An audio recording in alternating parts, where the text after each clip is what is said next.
નમસ્કાર, શો ટાઈમમાં આપનું સ્વાગત છે. ભાવનગરના કાળુભા રોડ ઉપર નવા બની રહેલા બિલ્ડિંગના 7મા માળેથી નીચે પડી જવાથી આધેડનું મોત નીપજ્યું હતું.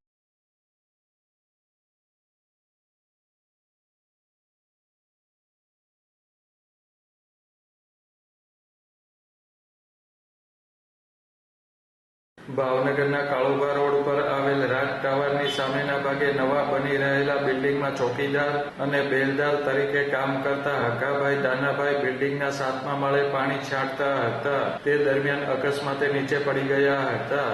અકસ્માતની આ ઘટનામાં હકાભાઈનું ઘટના સ્થળે જ મોત નીપજ્યું હતું.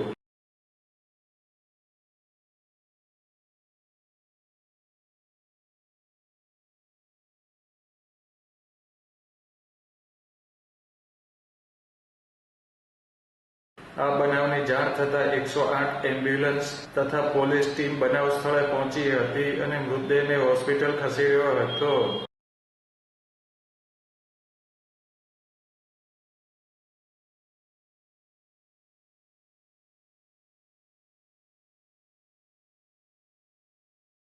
મૃતક હકાભાઈ ઘોઘા તાલુકાના મોરચંદ ગામના રહીશ હોવાનું જાણવા મળ્યું છે.